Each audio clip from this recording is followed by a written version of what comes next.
Welcome to Om Times TV, a division of Om Times Media and Broadcasting.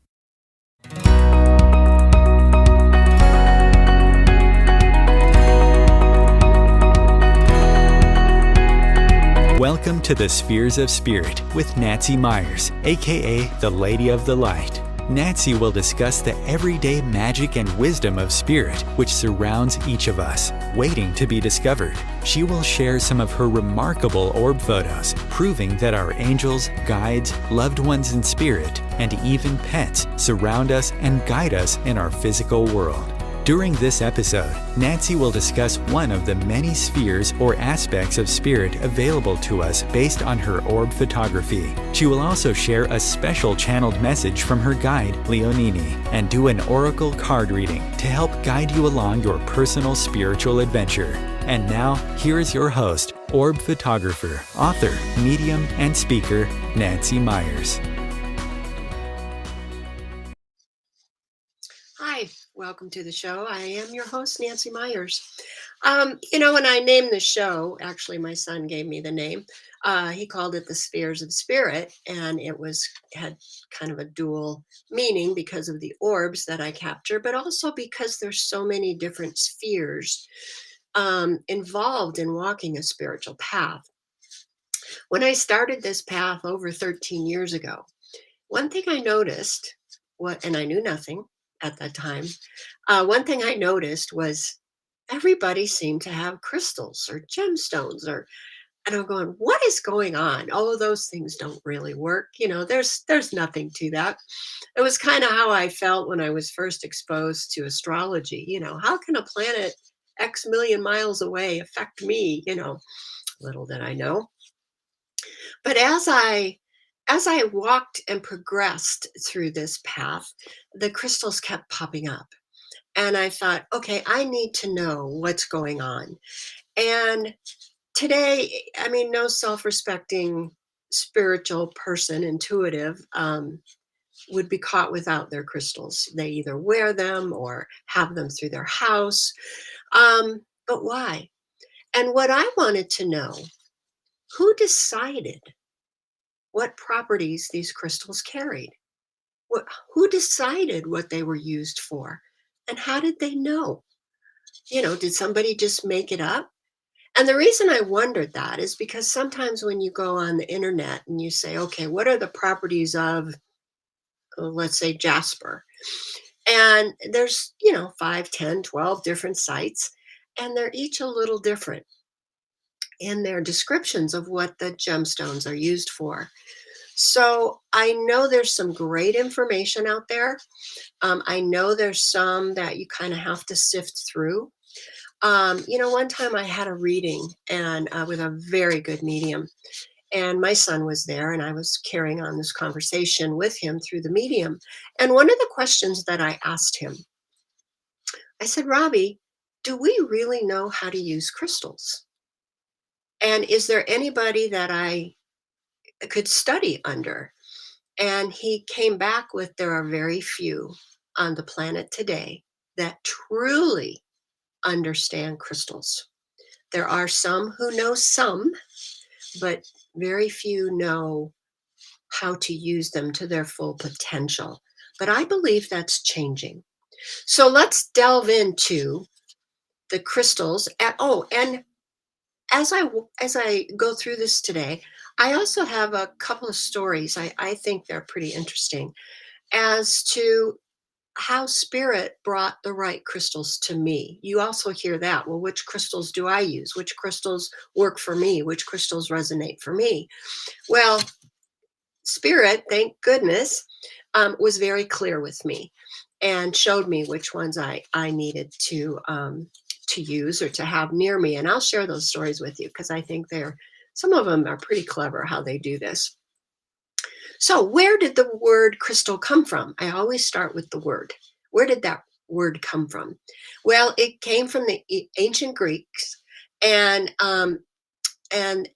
they the word crystal came from a Greek word kristallos, Krustallos, and it meant ice. Long ago, they thought that crystals were permanently frozen ice. I thought that was pretty interesting. And and they thought it was sent from the heavens also. So, but what is a crystal? So, I'm going to turn to one of my favorite people, my hero, Nikola Tesla, and he has a quote on what crystals are. And I paired it up with a very recent orb. So, Chris, if we can bring up that first picture. And Nikola Tesla says, in a crystal, we have clear evidence of the existence of a formative life principle. And though we cannot understand the life of a crystal, it is nonetheless a living being. Wow. Thank you, Chris. So, also, when you look up crystals and the use and healing properties on the internet, a lot of times you'll see, like from Wikipedia or other sites, oh, it's a pseudoscience. Oh, it's just this. Oh, it has no healing properties. But we are crystalline bodies, and we're made up of this stuff. And here, Nikola Tesla is telling us these crystals are a living being. So let's talk about what exactly is a crystal. So a crystal is a form of matter in which the atoms, molecules, or ions are arranged in a highly ordered lattice work, they call it. Now, what does that mean? Well, the atoms arrange themselves in patterns. And these patterns, believe it or not, fall and are arranged as sacred geometry. So, depending on the crystal and the type of atoms that it carries, determines the pattern that crystal carries. So, you see right there, each crystal has its own properties. So, crystals are familiar in everyday life. Crystals include diamonds, which is made of crystal carbon, salt, yep, salt crystals, sodium, and quartz, which is silicon dioxide. So even snowflakes have water crystals, ice crystals. Many gems are crystals, including emerald, citrine, ruby, and sapphire. So I've heard quartz and quartz crystals. What's the difference? Are they two different things?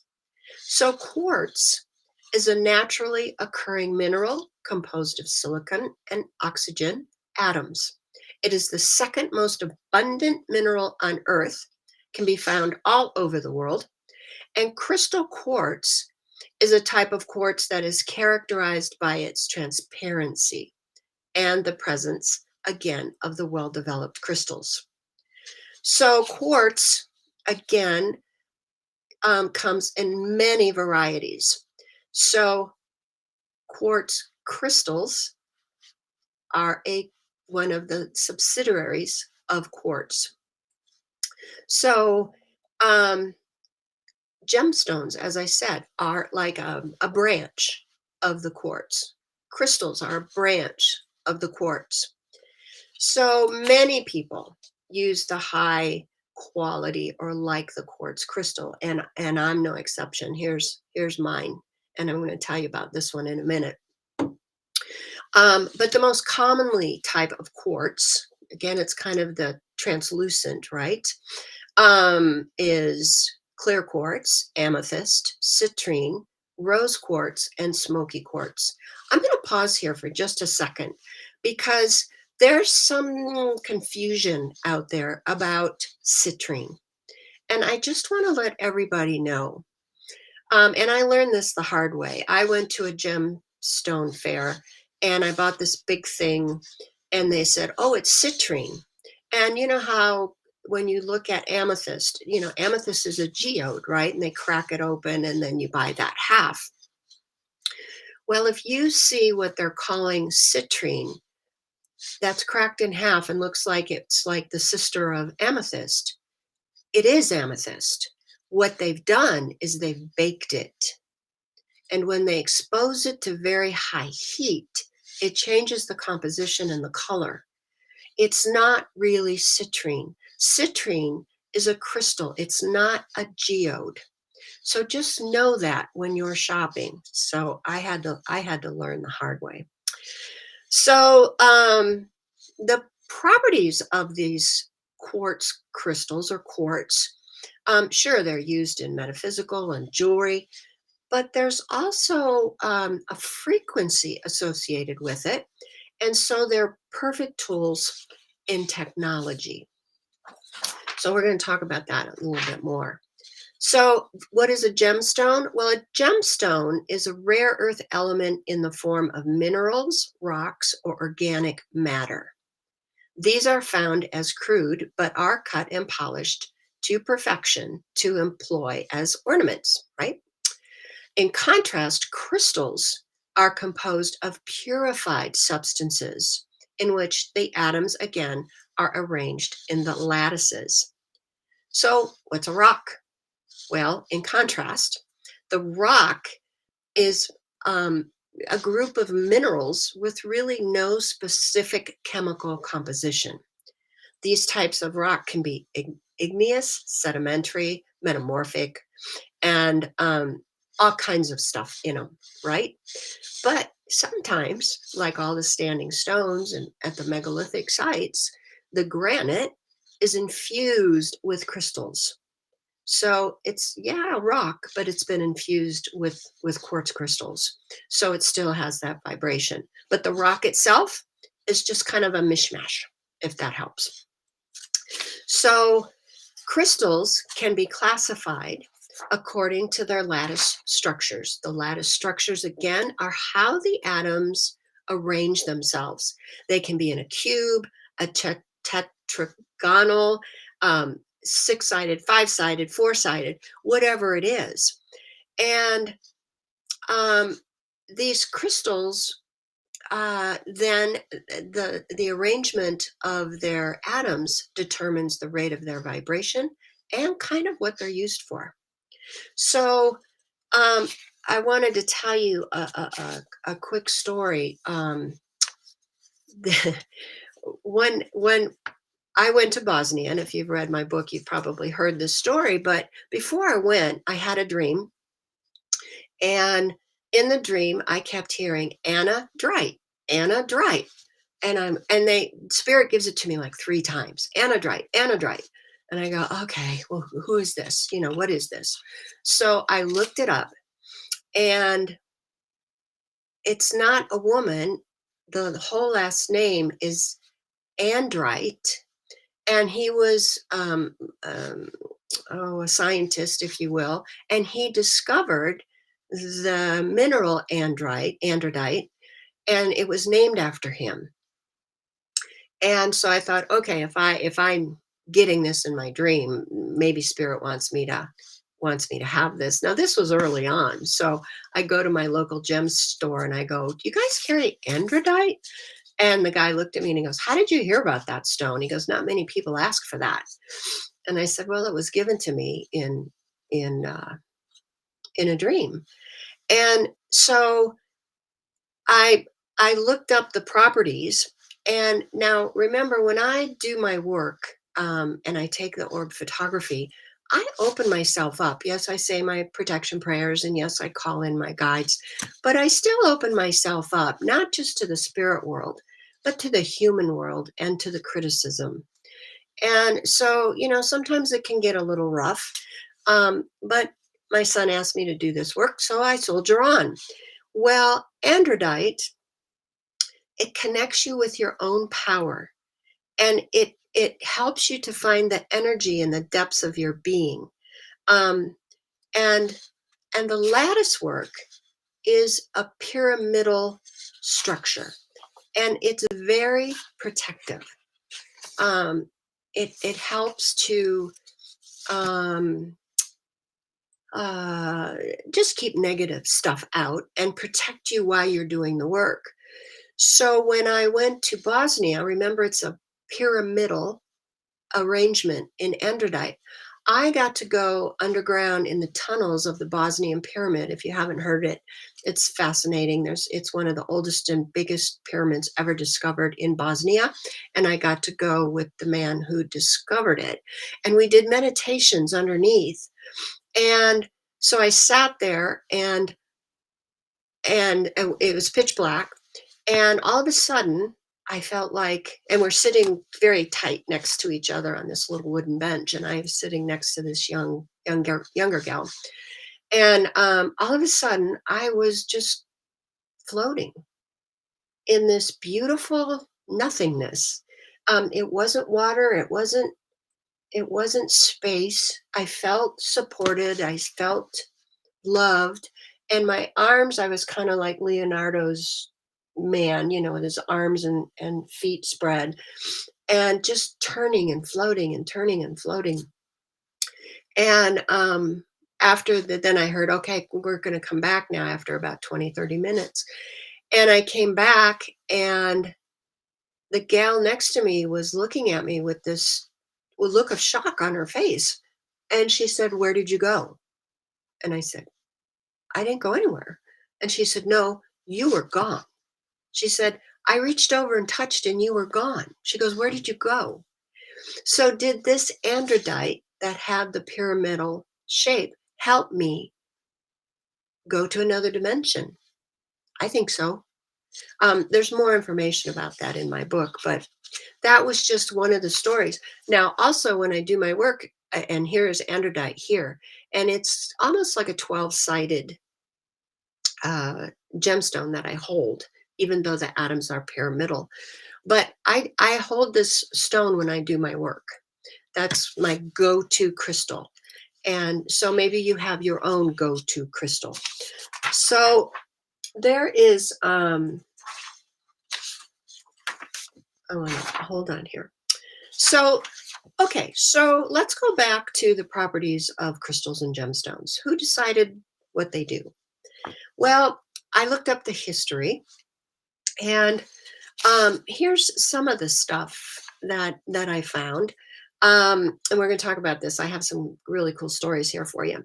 But the practical use of healing stones and crystals went well into the Middle Ages. So that, and it started, maybe from 300 to 1500 AD, or whatever you call it, CE, AD, whatever.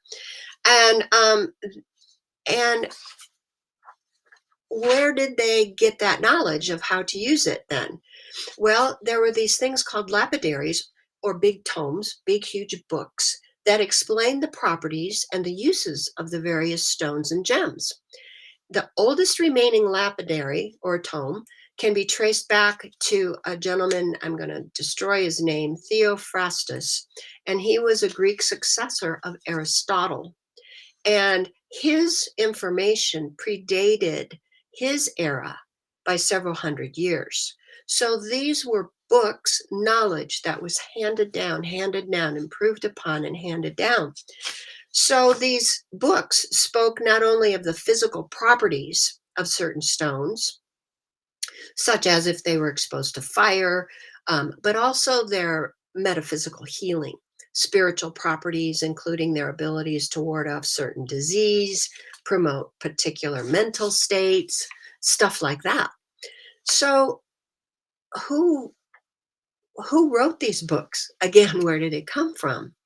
Well, there's stories that go all the way back to Atlantis, but there's also stories that say people, shamans, medicine people, elders, those who were able to channel, were actually called from the mineral kingdom and were given this information. And that's the information then that was handed down.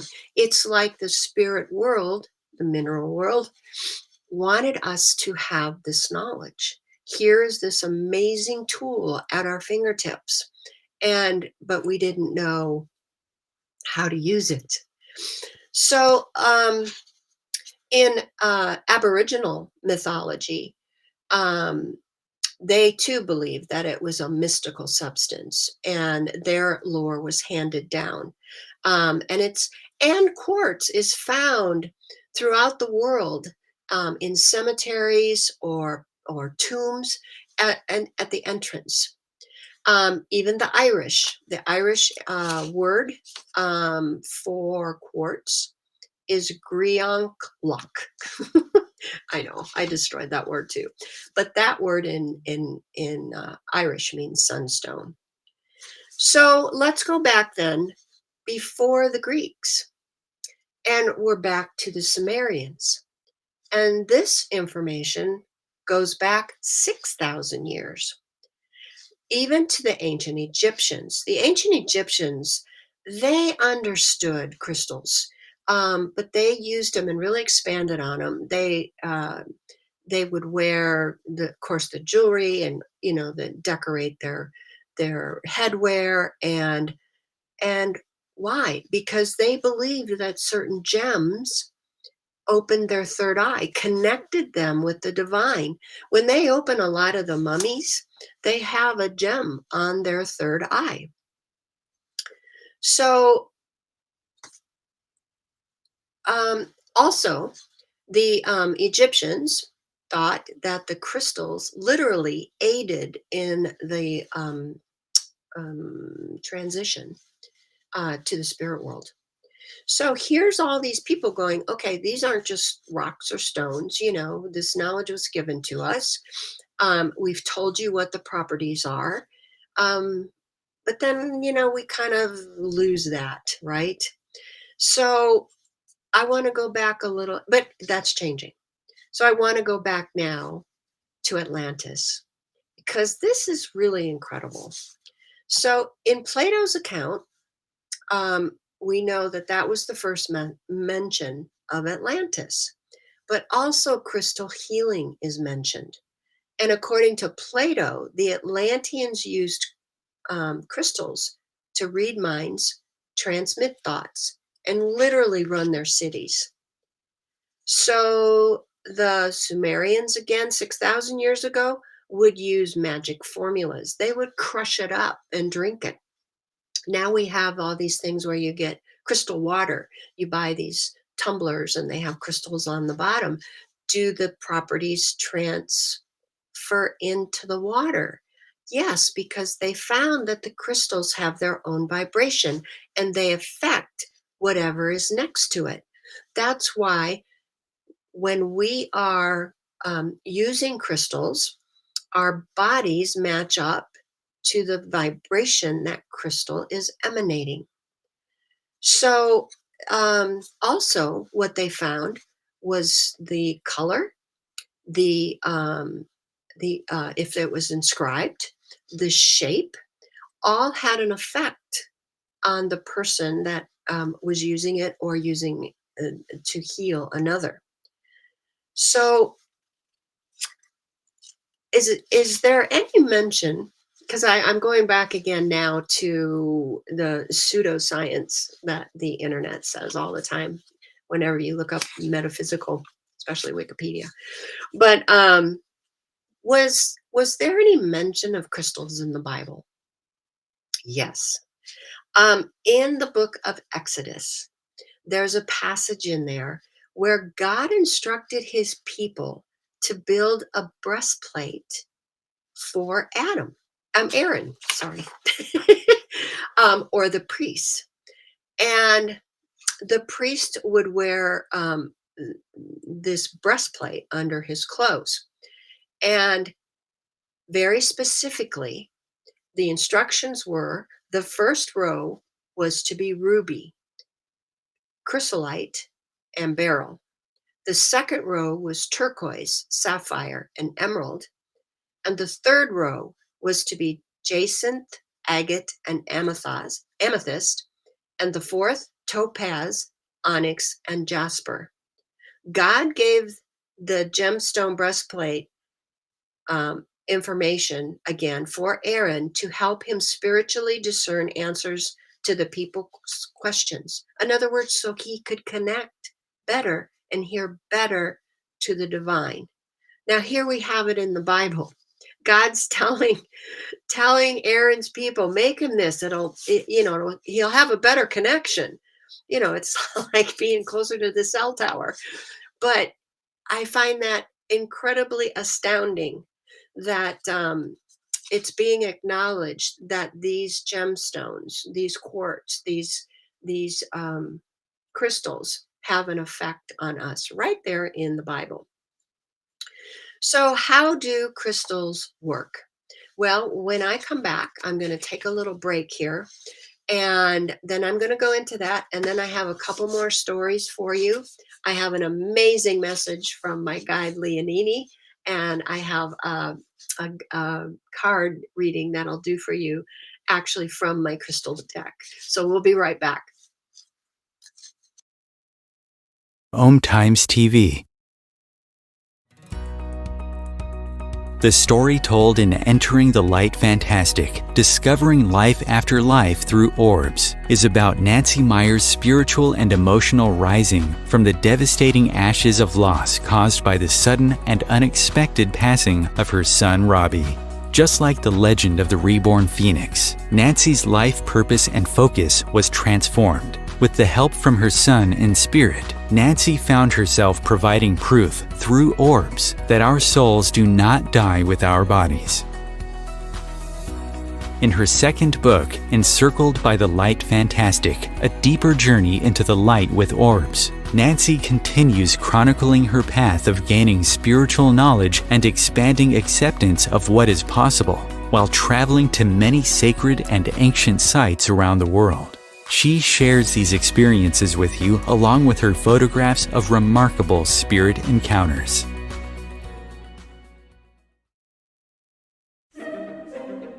Imagine becoming a super influencer. Reinvent yourself, invest in your brand, and then manifest your success with a robust spheric approach. Om Times Media and Broadcasting offers a unique and multifaceted way to become the spiritual and conscious influencer you deserve to be by putting your message across our powerful platform with its proven record of integrity and excellence. Through our produced shows, Om Times offers the opportunity to become a social media TV personality, a radio show host, an Om Times magazine columnist, and a syndicated podcaster, all in one shot.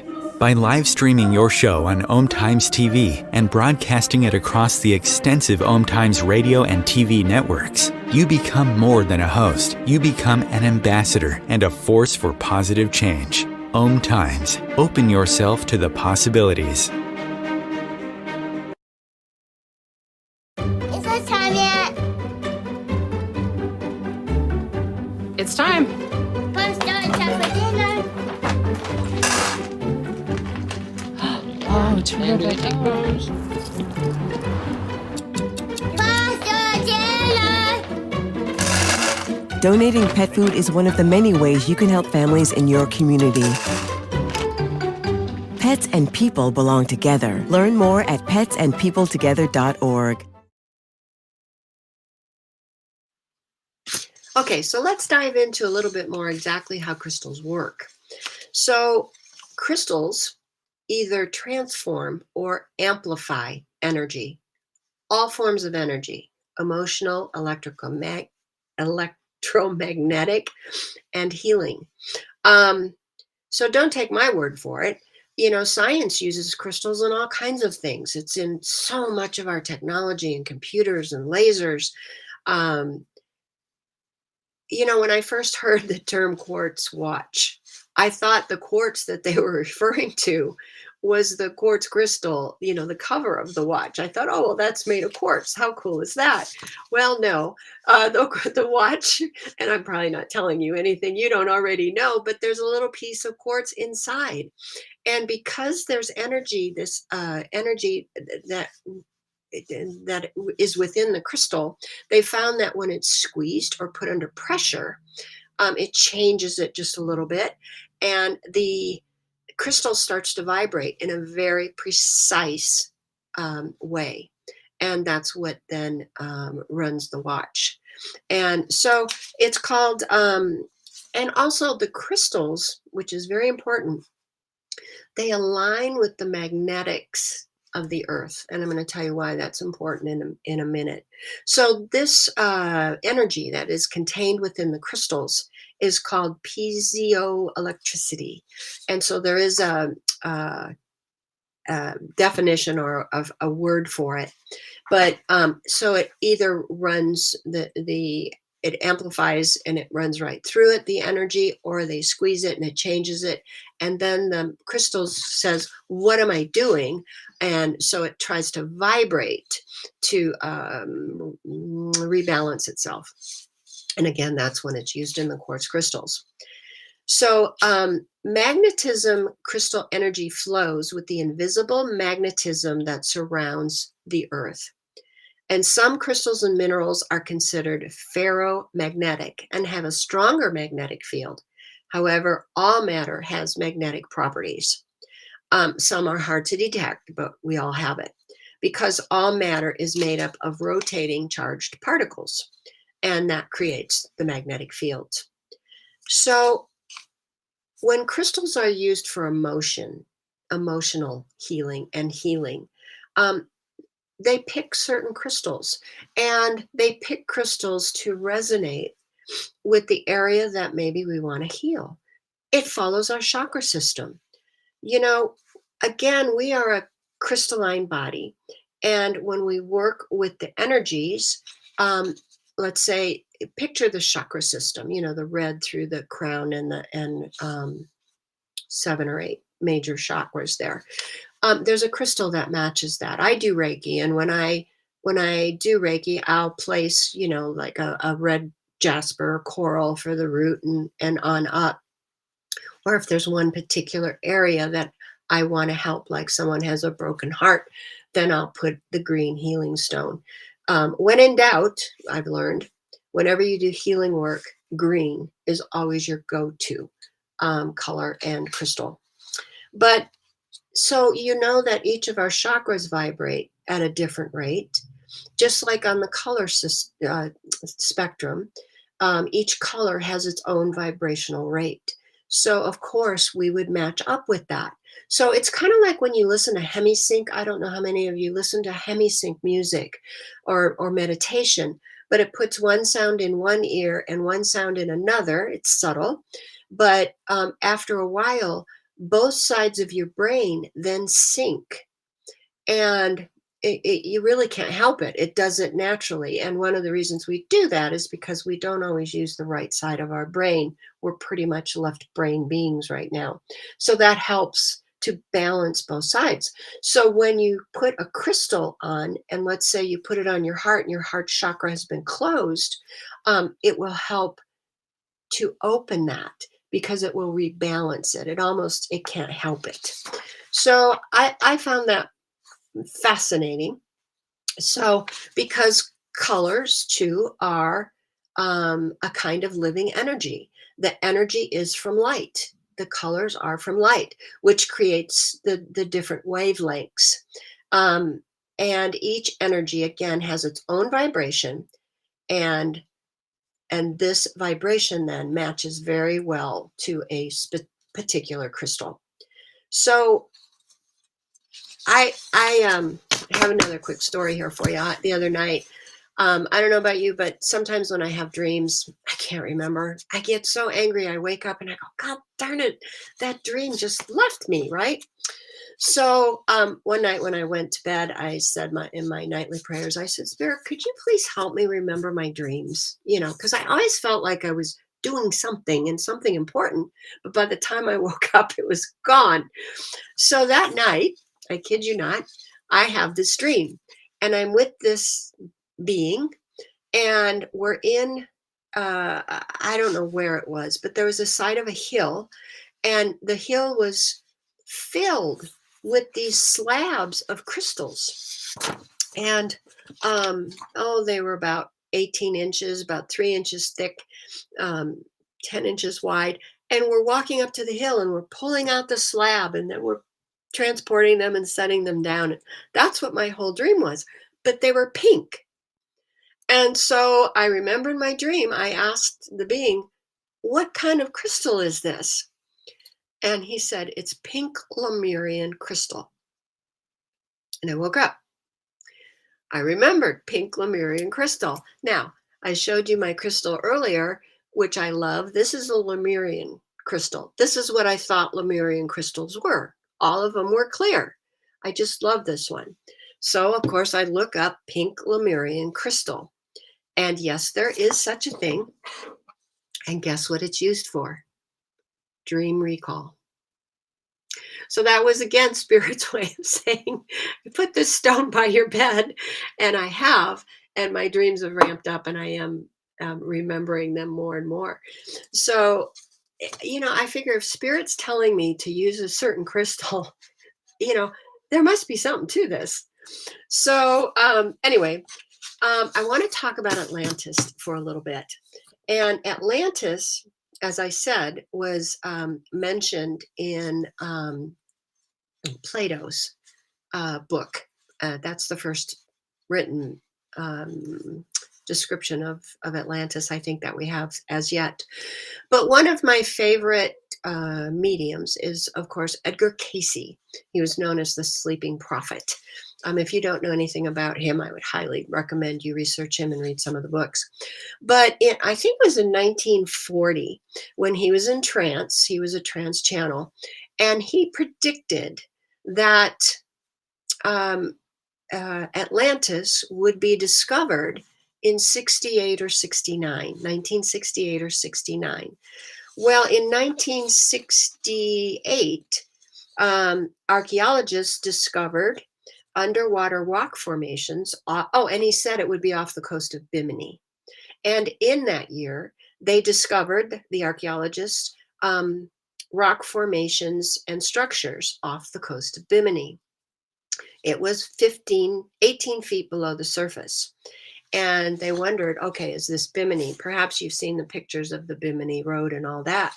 Well, in 1970, there was a man by the name of Dr. Ray Brown. He was kind of an archaeologist and diver, and he decided he was going to dive down there. And he was accompanied by 4 other divers. And they found roads and domes, rectangular buildings, unidentified metallic instruments, and a statue holding a mysterious crystal containing miniature pyramids. And they also found a pyramid, and they went in, according to this article. You can look it up. It's Dr. Ray Brown. And he saw a chamber, and there were 7 chairs, and in the center was a crystal orb or sphere, and it was being held up by 2 metal hands, kind of, if I put this down, kind of like this, and then the orb sat in the middle. And there was a metal rod with a ruby, I think, or a red stone that was suspended over it. Anyway, he was able to retrieve that. And they took that, they took it and did studies with it. And it was sent to, let's see, where was it? To a Florida university, I believe, for analysis. Yeah, at the university. And what they discovered was that the crystal ball that they retrieved amplified energy that passed through it. And a lot of things that were suspended up above it would move on their own. They couldn't get it to amplify. So, to hold still. So I thought, okay, what about crystal balls? Are these a thing? So, Chris, can we bring up the next picture? So this is my crystal ball. Yes, I have a crystal ball. And the quote that I attached with it, and I took this picture the other night, I thought, oh, wouldn't it be really cool if I got an orb by it? Well, I didn't, but the way that the picture produced itself on my camera, it looks like the moon is in there, the crescent moon. But here was a quote. It says, the crystal ball is a conduit between the physical and spiritual realms. Thank you, Chris. So the crystal ball, they've been around for a while. at least the first century.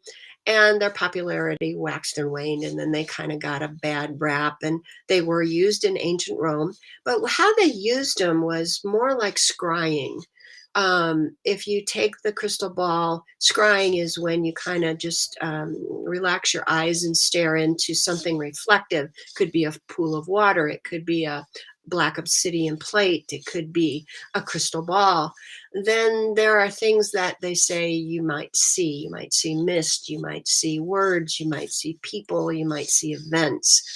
And I thought it was pretty interesting that they said it was kind of a relatively new thing. But here we have a crystal ball that could be from Atlantis. So it goes way back. So of course, crystal ball gazing was widely accepted by the Romans at that time in the first century, but the Catholic Church forbade it. For instance, in the book of Deuteronomy, it says, for these nations which you are about to dispossess, listen to fortune tellers and to diviners. But as for you, the Lord your God has not allowed you to do this. So what's he telling us? Yeah, it's okay for somebody else, but don't you do it. I don't know. The Druids adopted the crystal ball, and they also used it. And so I believe that the crystal ball is one of those underutilized tools, and maybe that will come back too. So I wanted to talk to you. I told you that the crystals work with the Earth's magnetic field. Well, one of the theories about Atlantis is that they understood crystal technology, and they used it to power their city. But they went just a little bit too far. They got a little too greedy, a little too power happy.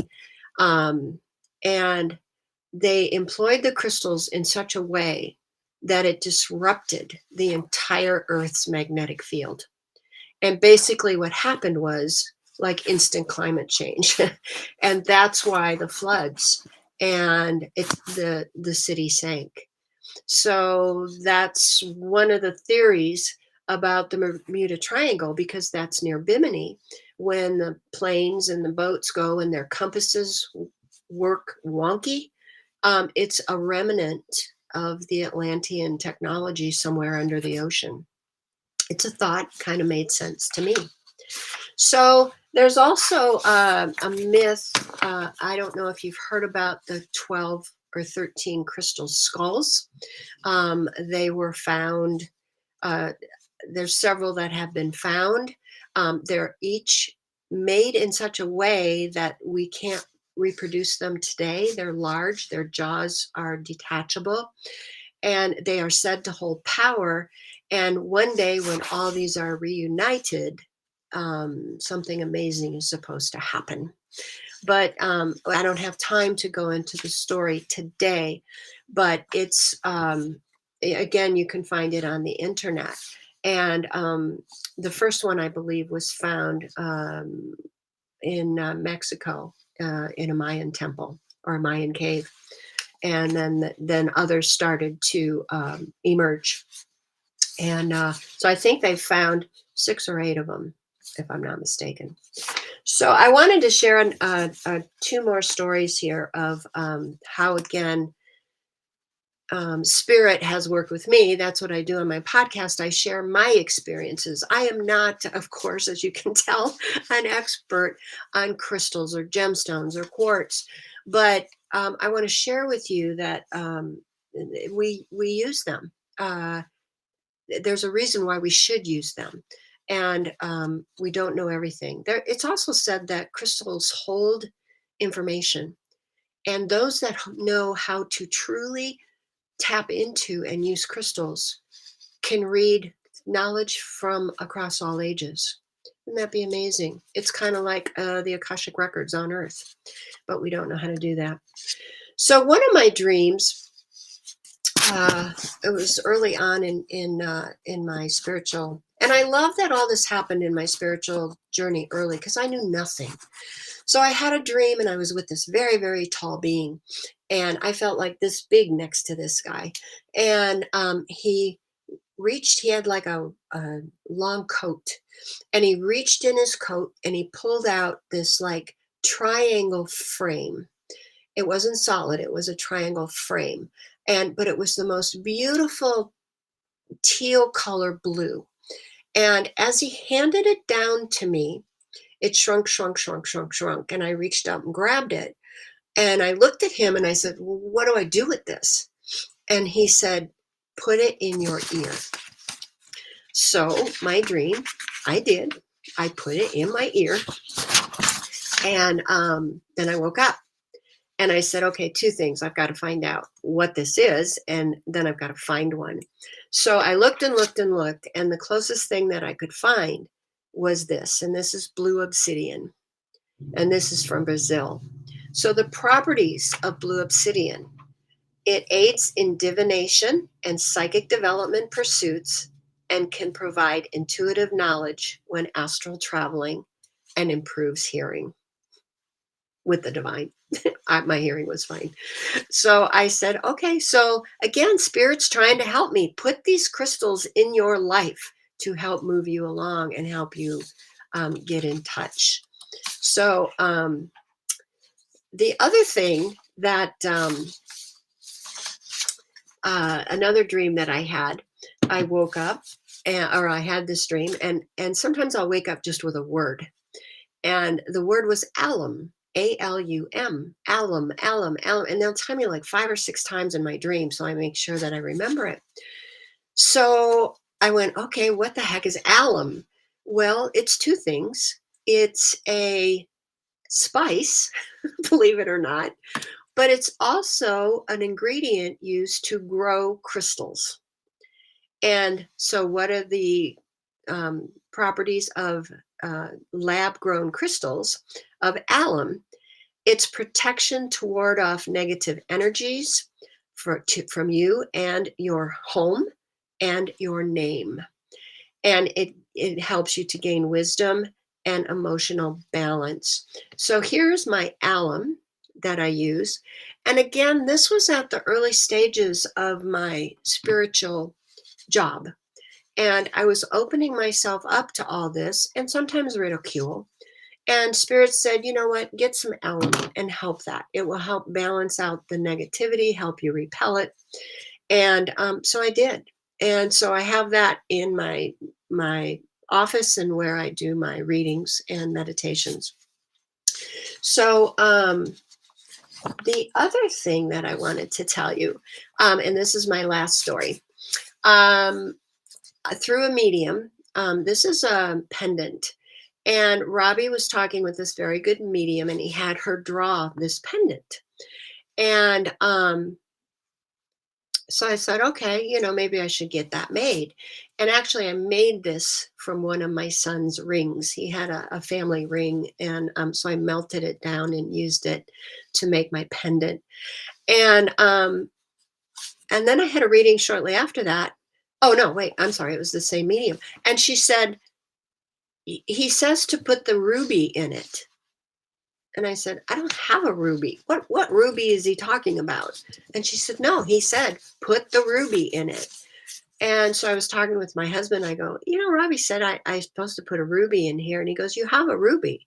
And I go, no, I don't. He goes, remember my grandmother's ring. And it was handed down to me, but it was tucked away. And I went, oh my gosh. So I got the ring and I put the ruby in here. Why ruby? Well, of course, it is said to stimulate the heart chakra and bring spiritual wisdom while shielding against psychic attacks. So again, most of these crystals that were given to me was to help protect me as I walk this spiritual path. And I'm so grateful and I'm so amazed that Spirit looks out for me and does that. So, again, I figure if Spirit is going to take the time and direct me towards crystals, you better believe that I believe crystals work, that they affect us. And So I hope that helped. I hope I didn't totally confuse you. I will tell you there's an amazing series on Gaia. It's called Crystals. And if you want to delve deeper into this, you can. Maybe you already know. I didn't know any of this when I started on my path. So as this was revealed to me, it was like, each time. And I'm kind of glad I didn't know anything, because that means I know it came to me and not from me. That's a test I tell everybody when they're studying or just walking on their spiritual path and trying to do mediumship or channel. Ask yourself, did that come from you or to you? And in these instances, it all came to me because I had no prior knowledge at all. So, as you know, each podcast, before each podcast, I sit with my guide, my higher self, Leonini, and I ask her for a message for you all. And if she can tie it into the podcast, great. But if not, I know it will still be amazing and magical. So, as I sat there yesterday, I heard her say, I'm going to talk about the color white. Okay. So let's see where this goes. Trust, right? So here's how she started it. When you think of the color white, you can think of words like clean, pure, untainted. Sometimes white is described in your world as an absence of color. Yet when a white light is shown through a prism, that beam is broken down to reveal the entire color spectrum. We talk about the color white to remind you that all is not as it seems. The white light seen on the other side is brilliant and pure. Think of yourselves as a color emanating from that pure white light. You are a part of it. You cannot exist without it. So even though you are all projected as different colors here on Earth, you all come from one source, from one light. Do you see how you are all connected? Yes, when you shine a light through a prism, you see the colors. But when you turn that light off, the colors disappear.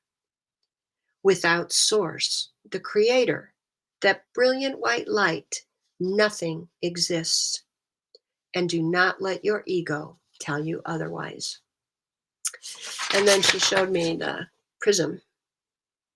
So that was her message, and I thought she masterfully tied it in again to the podcast. So I missed a couple card readings, the last couple podcasts, but I actually have a deck of cards. It's a crystal, wisdom healing. So I'm going to pull a card from you. Now, this particular deck, I can't read the card. I have to read the book. So, but I'm going to do this with the intention that this reading is for everybody. So I shuffled them pretty good before I started here. So I'll shuffle until the right one pops up on top here. Okay, so the crystal card that I choose, it's a jasper. I don't even know how to say that. Mukite jasper. Mukite. So I'm going to look in the book and see what Mukite jasper has to tell you. And it's number 3. So it's pretty. Okay, so there's a reason why they pick, or the message is in one paragraph here.